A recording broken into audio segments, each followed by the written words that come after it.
Natale. My passion is music.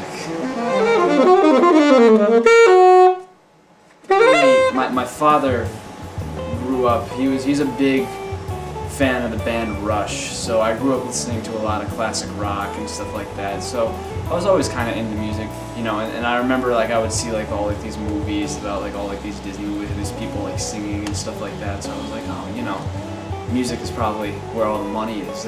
I'm going to be a big star one day. I didn't know what I was going to do, but I knew I was going to do it in some way, and you know, come 5th grade, that's when all the band programs started up in elementary school, and I originally didn't want to do it because none of that stuff really interested me. All my friends were doing it, so I was like, alright, fine. So I started playing clarinet. We played some arrangements in the band class that was very saxophone heavy, and I decided that saxophone was the coolest instrument ever. Then from there I just kind of pursued jazz music out of high school from, you know, the influence of my teachers. And even throughout high school I did still listen to a lot of like classic rock, as well as just like, you know, I was definitely in the hardcore scene for a minute through my friends, you know, turning me on to a bunch of different things. But, you know, it's not that I've so much put that behind me, it's just I've kind of pursued other things since then.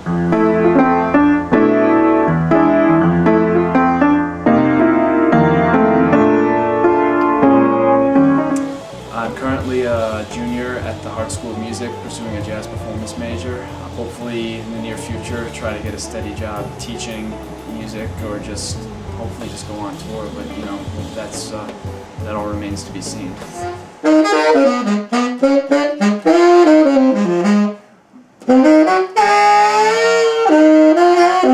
I'd like to hopefully just get a steady job teaching, maybe whether it be in Hartford, where I go to school, or locally around where I live here in Yorktown. If not that, like, I'll definitely be teaching regardless, but whether it's steady or not is another thing. I might go to grad school to try to get an education degree. You know, that's pretty much it. I mean, my hope is that I'll progress enough with my playing that I can just support myself playing on a regular basis, along with teaching private lessons on the side. But, you know, as long as I'm playing music, I'm going to be happy.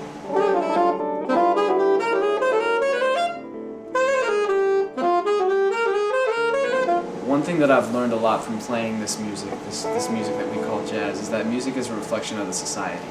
So basically, you try to get influence from whatever you can. Some of my favorites include, you know, the greats like Miles Davis, Cannonball Adderley, John Coltrane, Jackie McLean, and Sonny Stitt, you know, just to name a few. It's basically, it gets to a point where, you know, I start listening to one guy and then I realize that, oh, he's playing with this guy that I've never heard of. Let me check him out, and it's a never-ending cycle, and that's definitely part of it from that musical standpoint. But at the same time, I still draw influences from as much as I can. Like I said, I was really big into like classic rock and whatnot, and I try to incorporate that into my writing, as well as just into my playing on a day-to-day basis.